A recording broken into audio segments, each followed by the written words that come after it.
Irina Zarutska was stabbed to death on the rail system in Charlotte, North Carolina, by a savage career criminal.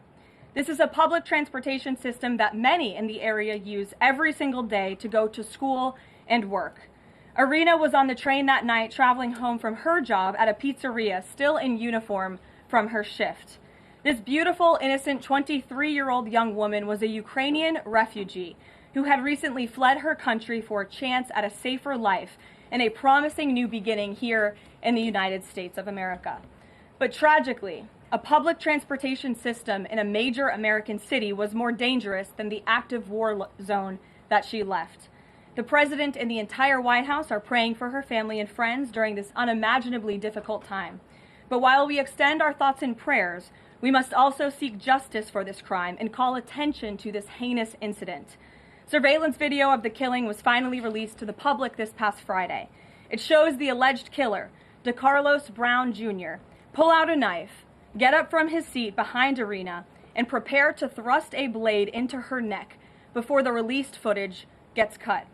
This is pure evil on full display. The most enraging and unacceptable part of this story is that her death was entirely preventable.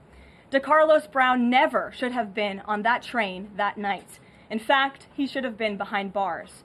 DeCarlos Brown has been charged with crimes no fewer than 14 times, dating back to 2011, including for armed robbery, felony larceny, breaking and entering, and shoplifting.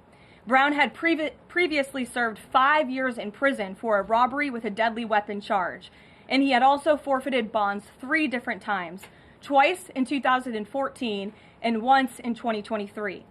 Despite all of this past documented criminal history, when Brown was arrested yet again in January of this past year, a Democrat judge, who I will add was a strong supporter of former Vice President Kamala Harris, released this insane criminal once again without requiring him to pay any bail. He simply had to sign a written promise to return for his court hearing. Think about how crazy it is to ask a career criminal, someone who by definition repeatedly breaks the law, to just sign a written promise and come back again another day. This is madness. This monster should have been locked up, and Irina should still be alive. But Democrat politicians, liberal judges, and weak prosecutors would rather virtue signal than lock up criminals and protect their communities. And perhaps most shamefully of all, the majority of the media, many outlets in this room, decided that her murder was not worth reporting on originally because it does not fit a preferred narrative. Many of the journalists in this room spilled plenty of ink trying to smear Daniel Penny for defending a subway car from a deranged lunatic in New York City, but none of those same reporters lift a finger to write stories about an actual murderer. Here is the truth that every American must know. Too many innocent people across the country continue to pay the price of the failed experiment known as cashless bail that has been championed by the Democrat Party for years. All the way back in 2020, North Carolina's then Democrat Governor Roy Cooper established a so-called task force for racial equity and criminal justice. Sounds nice, but it's not. That task force was co-authored by then Attorney General and current Democrat Governor Josh Stein. It recommended, quote, reimagining public safety to, quote, promote diversion and other alternatives to arrest. It also advised to de-emphasize some felony crimes, prioritize, quote, restorative justice, and eliminate cash bail. Democrats in North Carolina and nationwide are consumed with pushing a woke, soft-on-crime agenda, no matter how many innocent Americans suffer as a result. Instead of aggressively prosecuting and locking up violent criminals, the Democrat-backed cashless bail approach lets these criminals roam free in our country to offend again and again. These reckless policies have turned too many of American cities into hunting grounds for career criminals who mock our justice system, drain law enforcement resources, and wreak havoc on law-abiding citizens. Enough is enough, and that is why President Trump is doing everything in his power by taking action to undo these absurd policies. The president recently signed a powerful executive order directing the AG to submit a list of states and local jurisdictions with cashless bail policies so that the Trump administration may identify federal funds that are being provided to these states and can potentially be suspended or terminated. President Trump firmly believes that to maintain order in public safety, we must incarcerate individuals whose pending criminal charges or criminal history demonstrate a clear, ongoing risk to civil society. This is a common sense and sensible approach that the vast majority of Americans agree with, and it's time for the Democrat Party to get on board with what is right. When these criminals are caught, they must be prosecuted to the fullest extent of the law and be sent to prison, where they can no longer terrorize our streets. This is the mandate the American people delivered to President Trump, and it's a mandate he intends to fulfill. Staying on the topic of public safety, new preliminary data released today by Customs and Border Protection in August shows that President Trump has delivered the most secure border in American history. For the fourth straight month, 0 illegal aliens were released into the United States by CBP. Nationwide encounters are down 93% below the peak of the Biden administration. Border Patrol apprehensions on the southwest border in the entire month of August were less than what was apprehended in 4 days in August 2024 under the Biden administration. President Trump has ended disastrous Biden illegal alien invasion, and he sealed our border in record time, keeping this central promise he made to the American public. With that, I will take your questions. Here in our new media seat today, we have Michael Schellenberger, who is the founder of Public News with nearly 2 million readers and subscribers. Michael, thank you for being here today. Thank you. And why don't you kick us off? Sure. Thank you for making space for new media. Nice to meet all of you. It's great to be here. I want to see if you could give some insight into whether the president is considering additional measures against Europe and Brazil, not just for censorship, but also for preventing political candidates from actually competing in elections. We've now seen in Romania, France, and now Germany with Joachim Paul, efforts to basically just prevent candidates from being able to compete in elections. The president has shown some concern around President Bolsonaro, who's being prevented from running. All of this is coming in the context of increased censorship of online platforms, of American platforms, and efforts to censor Americans. I'm personally being investigated under criminal investigation with my Brazilian colleagues for publishing the Twitter Files Brazil. We're very grateful that the president has imposed Magnitsky sanctions on the judge. Is the president considering additional actions, given that it appears that they're going to end up with a conviction against President Bolsonaro, preventing him from running?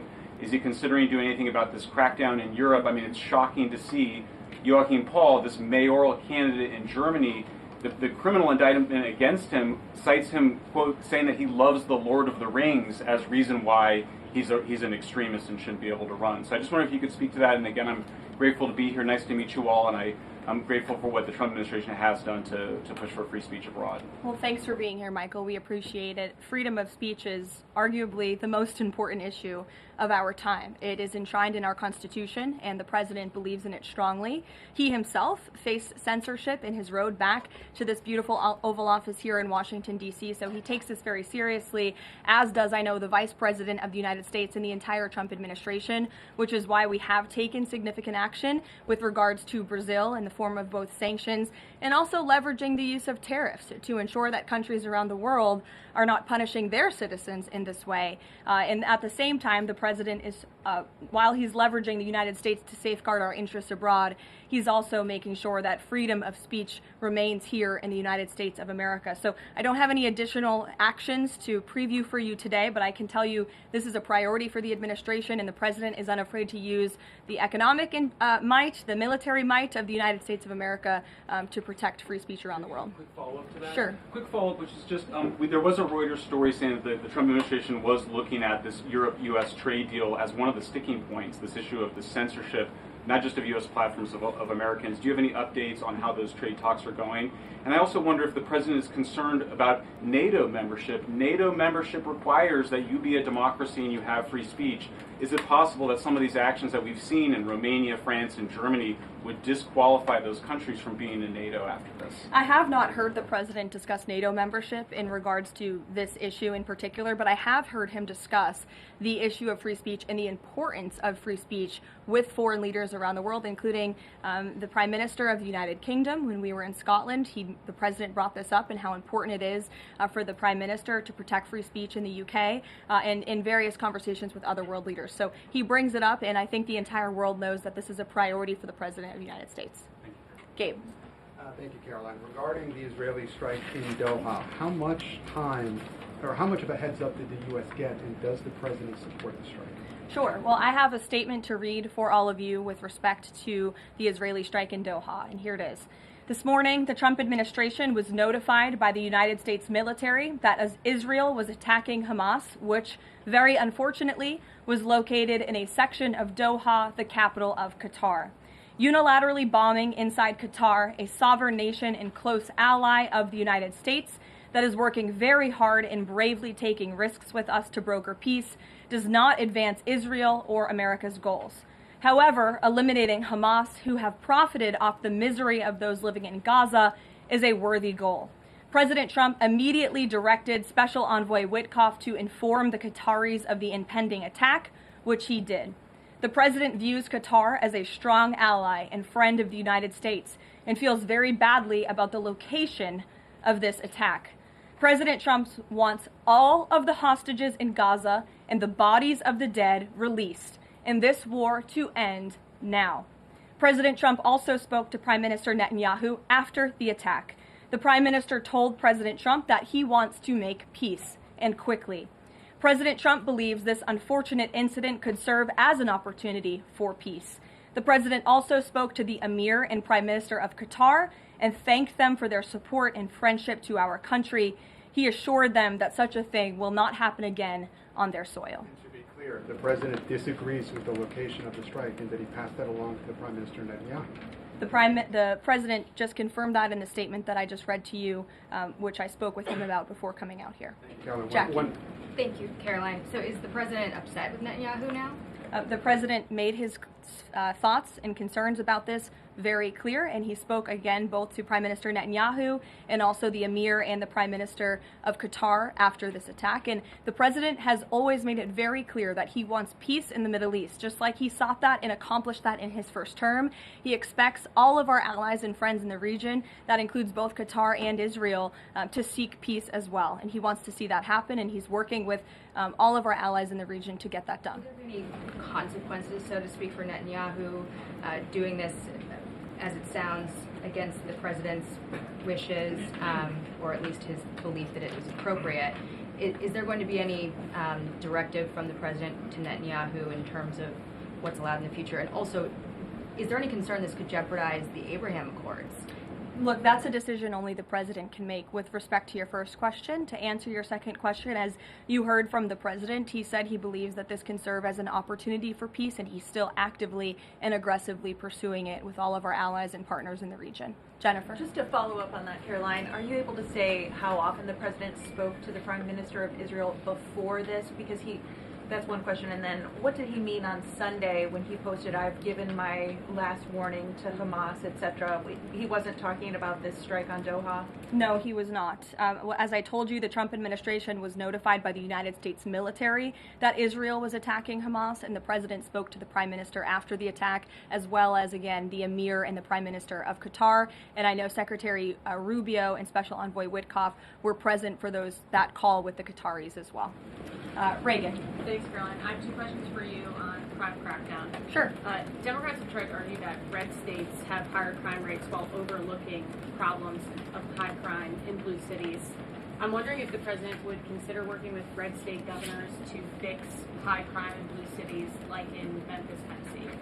So first of all, I want to get to the premise of your question, Reagan, which is being pushed by Democrats, that there is crime in red states. Of course, there is crime in all states, but the crime in these cities is all in cities that are run by Democrats. If you look at the list of the top 20 high crime cities in the United States, every single one, with the exception of one in Louisiana, is run by a Democrat. And these Democrats have supported the same policies that I spoke about at the beginning of this briefing, like cashless bail. If you look at a red state, Mississippi, but a Democrat-run city in that state, Jackson, in 2019, Jackson, Mississippi eliminated cash bail for virtually all misdemeanor cases. And while Jackson is not formally a sanctuary city, the state of Mississippi formally banned sanctuary cities, and this city has acted as a de facto sanctuary city for criminals and illegal aliens since 2017. Same thing, Birmingham, Alabama, a Democrat-run city in a red state. In 2017, the Birmingham City Council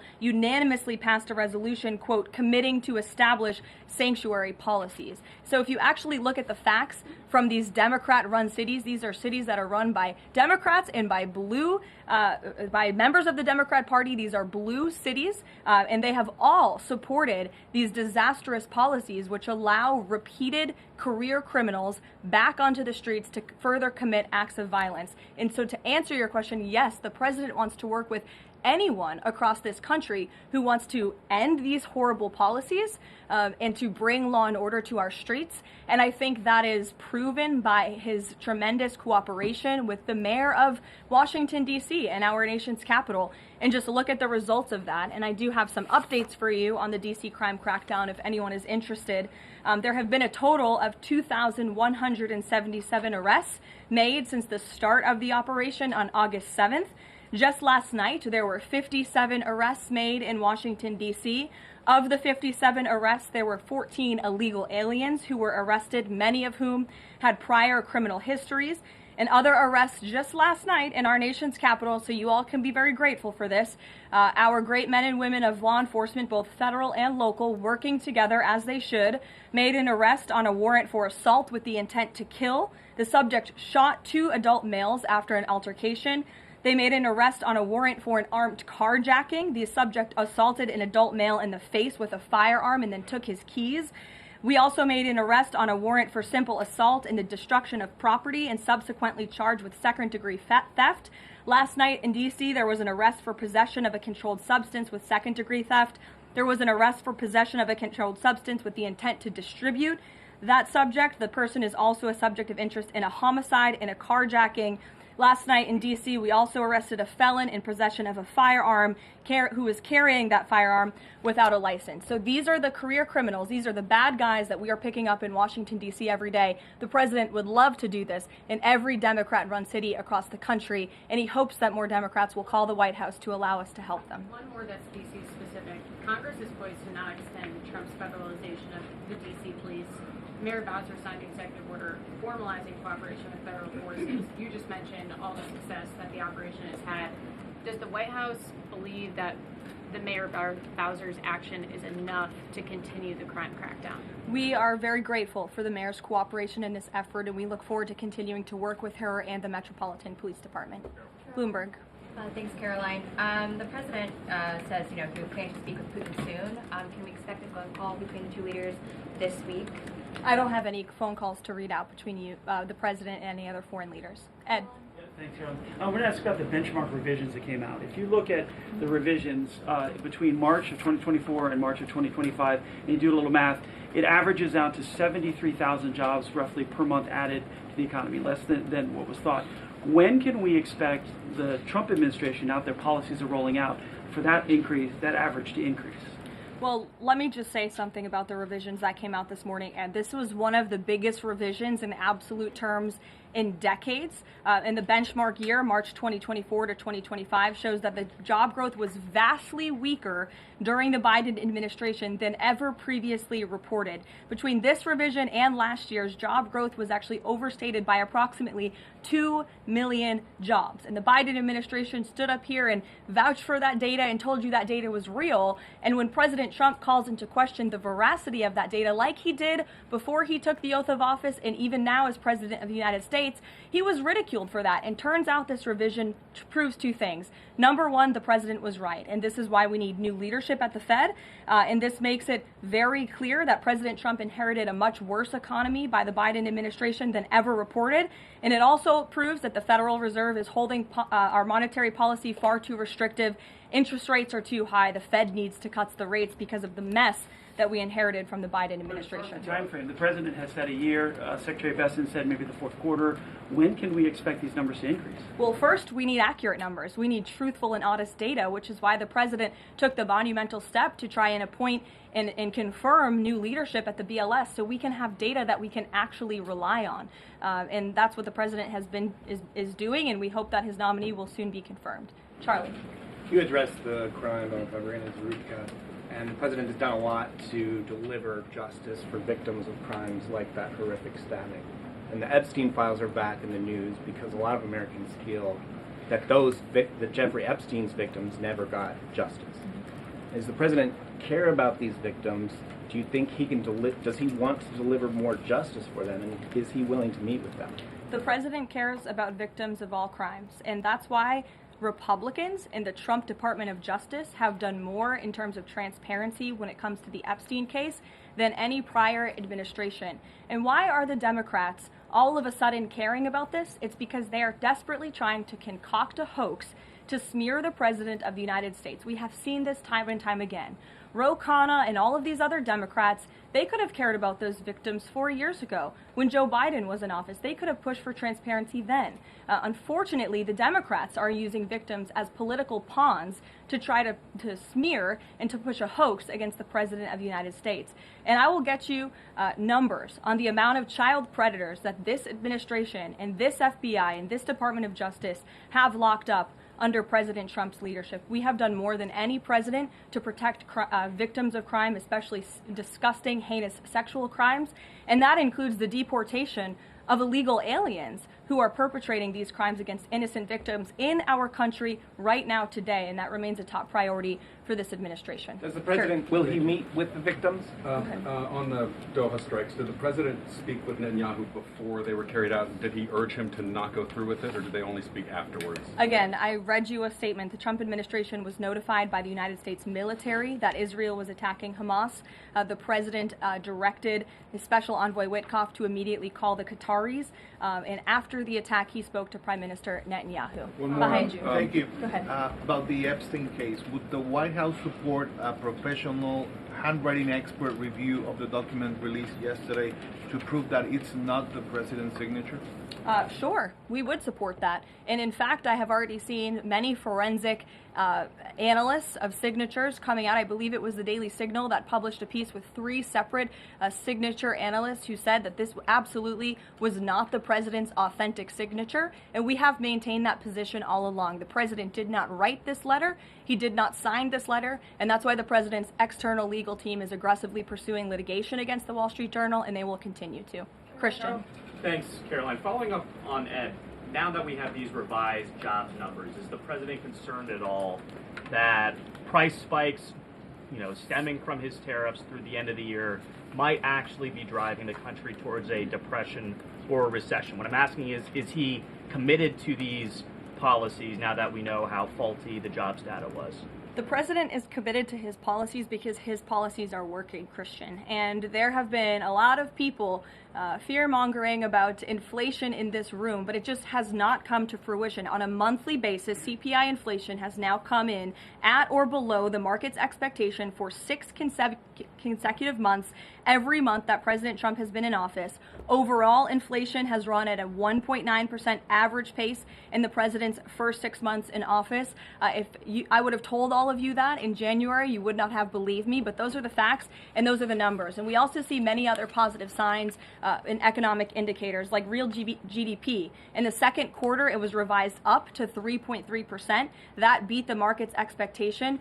We know there's a capital spending boom right now, which we know is one of the greatest economic indicators of job growth. We know wages are increasing at a far faster pace than they were under the previous administration. We see productivity in the second quarter was also revised up to a strong 3.3%. In total industrial production, factory output also surged. All of this means the economy is moving, people are working, people are spending money. You look at consumer spending, that is also ticking up and in the right direction. And in a large part, it's because of the incredible work the president has done in terms of energy and unlocking our energy dominance in this country. Again, these jobs, the numbers from the BLS today prove that the economy was an absolute mess, and we are working every single day to fix it, and all of those indicators I just read for you are positive sign of what is to come. Just one more quickly on sure, trade, Danny. I just wanted to get a bit of clarity on the sequence of events for the Doha attack and the notification. You said that the U.S. military notified, if I got it right, the Trump administration was notified by the U.S. military. That's right. Was the U.S. military notified by the Israeli military, or did the U.S. military detect an incoming Israeli attack on Qatar? The U.S. military notified the White House and the President of the United States. That's all I have to share for you on that, Danny. Thank you. Jeff. Also following up, you said that the president assured the leaders in Qatar that this would never happen again. Did he say that to the Prime Minister of Israel, and did Prime Minister Netanyahu agree to that? The president told that to the emir and the prime minister of Qatar, and the president also overstressed the importance of peace in the region in his conversation with Prime Minister Netanyahu as well. And Prime Minister Netanyahu told President Trump he wants peace and he wants it quickly. That's what the president expects to happen. The president is very clear in the statement that he just had me read, and you will all see it out on True Social very shortly, I am sure. The whole world will see it. He wants all of the hostages released out of Gaza, and he wants this war to end. Those are two clear directives that the president is making very clear for the entire world to understand. Mary. But Qatar obviously has been helping to negotiate these ceasefire talks. Does the president think that Israel is undermining negotiations by striking Qatar? Is he concerned that Qatar's no longer going to want to play that intermediary role? Well, I think the president addressed that in the statement. I can read the whole thing for you again. I think it's very thorough because the president wanted to address all of your questions. We wrote, unilaterally bombing inside Qatar, a sovereign nation and close ally of the United States that is working very hard and bravely taking risks with us to broker peace, does not advance Israel or America's goals. However, eliminating Hamas, who have profited off the misery of those living in Gaza, is a worthy goal. So he answered that question and to be himself. clear, you can't say that Israel informed the U.S. What I can tell you is the United States military informed the Trump administration. Thank you. A quick follow on that. Can you tell us when the U.S. military was notified, given that the largest U.S. military base is in Doha? And then I have a question on D.C. crime. This morning, just before the attack, as I said earlier as well. Okay, thank you. And yesterday, the president spoke about D.C. crime and talked about how there was virtually none. And then he expressed frustration about things that take place in the home they call crime. He said, they'll do anything they can to find something. If a man has a little fight with the wife, they say this is crime. See, now I can't claim 100%. Exactly what crimes was the president referring to?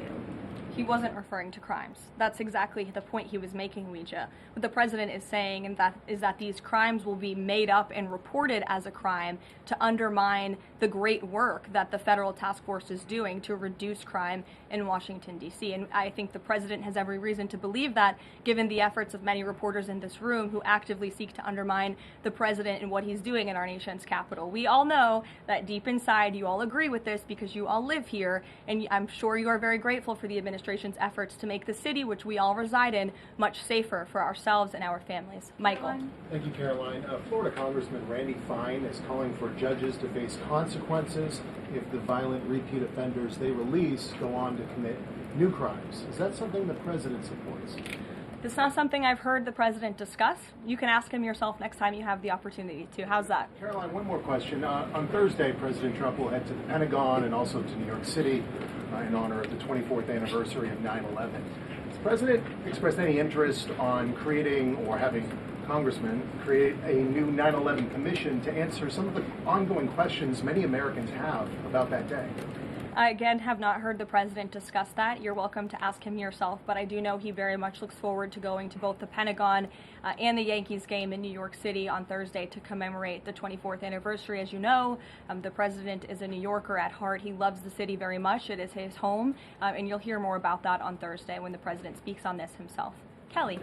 Caroline, thank you. I wanted to ask you a question about the president speaking yesterday before the Religious Liberty Commission.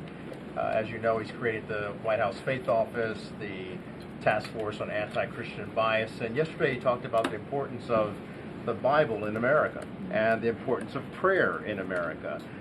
Some people have criticized him for that in stating that he's espousing Christian nationalism.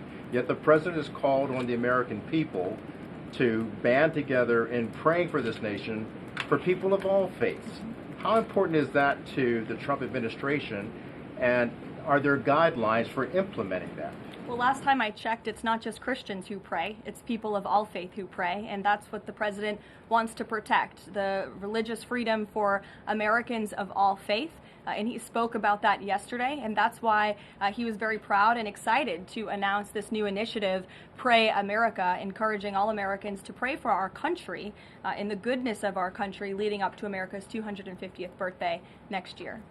Why don't we take some from the sides? Elizabeth, go ahead. Thank you, Caroline. I have two questions. Sure. First, on prayer again. Is the Trump administration looking for the forthcoming prayer guidelines to challenge existing court precedent on the right to pray in public schools? Well, the president spoke about that yesterday, and some of the changes we are making to ensure that the religious liberties of America's students and our youth are respected in public schools. In fact, he had a young student and invited him on stage to share his story about how when this young boy spoke about biological and biblical truth in his classroom, he faced consequences for that, and how Americans of faith should not be facing consequences for expressing their religious freedom and their religious views. Not in any public school in America should that be happening. You heard the president talk about that yesterday. Sure. Caroline, thank you so much. Regarding Israel attacking Doha, beside a phone call, what was President Trump's involvement in the attack, if any? Look, I don't have anything more to read out for you on this other than the very lengthy and thorough statement that I have shared repeatedly now. Sure. Go ahead. Thank you. After the Supreme Court ruling yesterday on the ICE raids in Los Angeles, some, particularly non-white U.S. citizens, are saying that they're going to begin carrying their U.S. passports with them at all times. What is the White House's response to Americans who are concerned about being swept up, as others have been already, in these enforcement actions? They should not be concerned, because this administration is focused on the detention and deportation of illegal alien criminals who broke our nation's immigration laws. And the Supreme Court upheld the Trump administration's right to stop individuals in Los Angeles to briefly question them regarding their legal status, because the law allows this, and this has been the practice of the federal government for decades. And the Immigration and Nationality Act states that immigration officers can briefly stop an individual to question them about their immigration status if the officer has reasonable suspicion that the individual is illegally present in the United States. And reasonable suspicion is not just based on race, it's based on a totality of the circumstances to review. And I will tell you, I spoke to our border czar about this morning. When ICE goes out to conduct a targeted operation to deport illegal criminals from our community, they are doing so with intelligence, they are doing so with law enforcement sources, they are doing so in most cases with the backing of local law enforcement who know exactly where these illegal alien criminals and drug traffickers and drug dealers are hiding in plain sight in American communities. And the men and women of ICE are doing everything they can to not only follow the law, but to enforce the law. And it's about time that has happened, because we had 4 years of an administration who completely ignored and evaded our nation's very clear immigration laws, and the Supreme Court has reaffirmed that. Thanks, Caroline.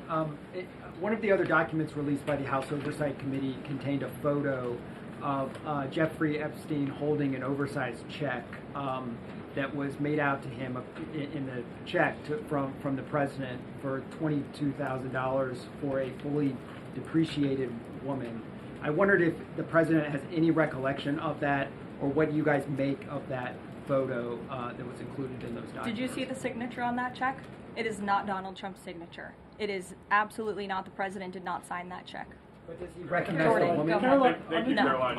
on the New York City election, Caroline. Is he considering... Well, I'll take both of you. Go ahead. So, first, is the president considering offering Mayor Eric Adams a job? If so, why? And does he think Curtis Lee was a serious candidate for New York City mayor? Look, the president has made it quite clear he wants this race to move forward in New York City. He does not want a communist to be running New York City, but as for weighing in on other individual candidates, I'll leave that to the president to do himself. Caroline, and then following up on Reagan's question, many of these highest crime cities in America, they're led by black mayors, including the three that you mentioned, Jackson, Memphis, Birmingham.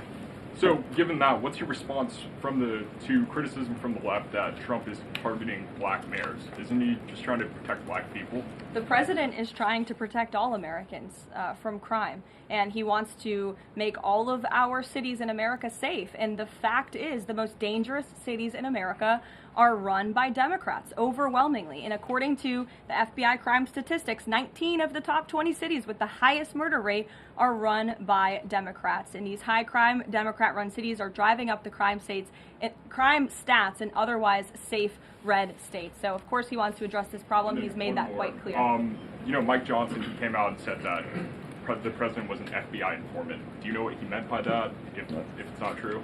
I can affirm that is not true. I think the speaker was referring to the fact that President Trump kicked Jeffrey Epstein out of his Mar-a-Lago property for reasons the president has already discussed. John. Oh, thank you, Caroline. First of all, as a Washington, D.C. resident with my family, I just want to thank the administration for revitalizing safety here. In the last 3 weeks, it's been stunning. Well, I want to go to Virginia. All of a sudden, out of the blue, Winsome Sears has closed the gap on Abigail Spanberger. Got 4 issues. Coerced abortions in Fairfax County without telling mom or dad, no parents. Girls going in boys' bathrooms on film, right? 2 of the young fellows get suspended for complaining about it. Virginia Beach man, an innocent man, is now died in a car crash by a drunk illegal going on the other side of the road. And now you got Spanberger's got these racist signs. When are we going to get the president to make an official endorsement of Winsome Sears and maybe come and campaign in West Virginia? Well, as you know, I'm very limited in what I can talk about when it comes to political endorsements in future elections from this government podium.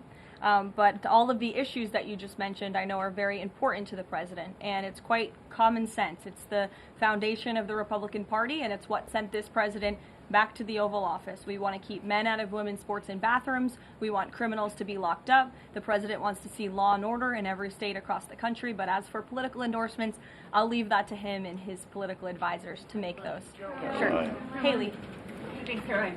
I have 2 questions for you, if it's okay. One on Doha and one on immigration and crime. Sure. On Doha, ahead of the strike we saw today, did the administration at any point try to dissuade the Israelis from the potential for an action like we saw today? Again, I have answered questions repeatedly on this. I have a very lengthy statement which we will release after this briefing for all of you to read and to report on once again.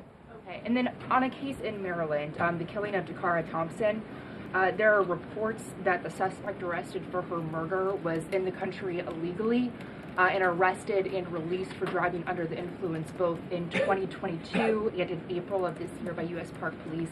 Is the administration looking into what process allowed this to take place? Yes, we absolutely are. As soon as we saw this case, we ensured that the Department of Homeland Security and the Department of Justice were on it, and I can assure you that they are. This is another heinous act of violence against someone who should have never been in our country illegally in the first place, and that's exactly why the deportation of illegal criminals from our country is a top priority for this administration, and it's something that is happening every single day. And I would encourage all of you to continue to report on the very violent illegal alien criminals that we are deporting daily from American communities across the country. We will never understand how many lives have been saved by these efforts, or how many lives would have been lost if not for this president and the administration's policy to deport illegal criminal aliens.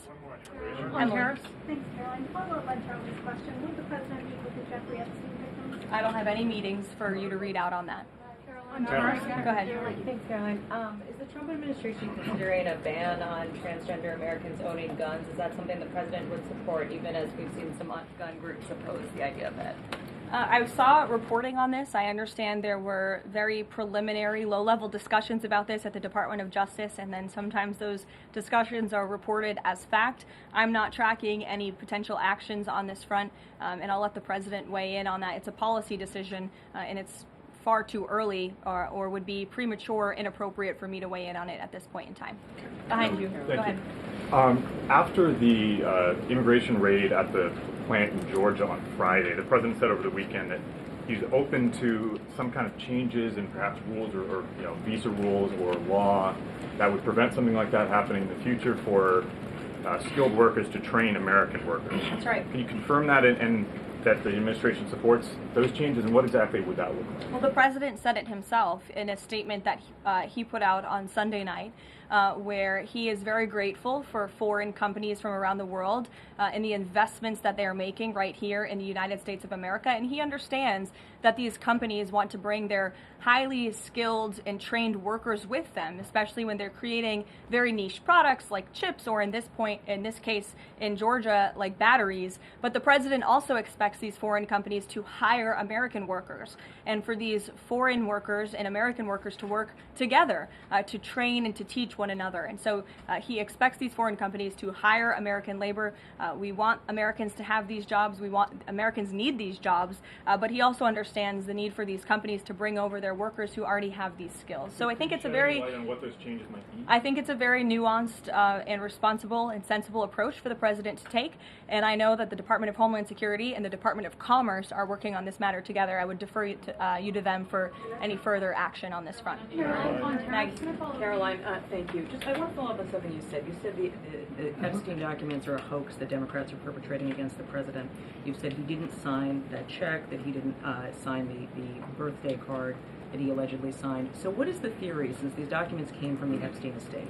Who is I guess in your view, faking these documents? I did not say the documents are a hoax. I said the entire narrative surrounding Jeffrey Epstein right now that is absorbing many of the liberal cable channels on television is a hoax that is being perpetuated by opportunistic Democrats like Ro Khanna and the others whom you saw on that press conference outside of Capitol Hill, who are trying to push this hoax against the President of the United States. What exactly is the hoax? I'm just trying to understand what's fake. What's fake is not the documents. The hoax is the Democrats pretending to care about victims of crime when they do not care about victims of crime, when they have done nothing to solve crimes, when they have done nothing to lock up child pedophiles and child rapists across the country, and when they are now using victims as political props to try and, again, smear the President of the United States and drag on this bad story about him. It is a distraction. The Democrats view this story as nothing more than an attempt to distract from the accomplishments and the achievements of this administration.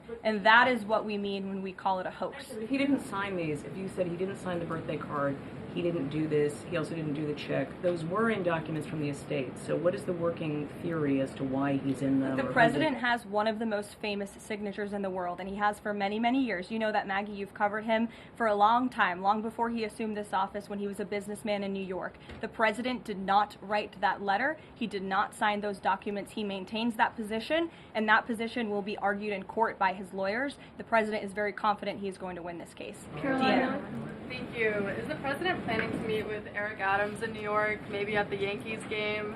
And has he personally talked to him about the race? I am not tracking any meeting with Mayor Adams at this time, but if that happens, I'm sure the New York Post will be one of the first people to know about it. I'll take a couple more questions. Why don't we go to the back? Tom Dempsey with News Nation. Regarding the growing U.S. military News presence... Nation, all the way in the back. Regarding the U.S. military, the growing U.S. military presence in the Caribbean, when asked directly about possible future military action, President Trump responded, "You're going to find out." What could the U.S. public expect of that situation moving forward, and what sort of ongoing threat does Trendy or Agra? I think it would be very unwise of me to preview what the president meant from this podium. But I think what the heart of what the president was saying, I know what the heart of what the president was saying and this administration believes, is that the regime in Venezuela is illegitimate. And it is unacceptable to this president and this administration to traffic illegal, deadly drugs into the United States of America. And that's why the president and the administration took very strong action against a boat and 11 narco-terrorists in international waters, as you all saw. I think that sends a very strong message to drug traffickers around the world. The president will not tolerate it, and the amount of drugs on that boat represents the lives of thousands of Americans that could have been killed by that deadly poison, and we're not going to allow that deadly poison to come into our country. The president will be signing a proclamation in the Oval Office later this afternoon, and we will see you all later. Thank you. Thank you.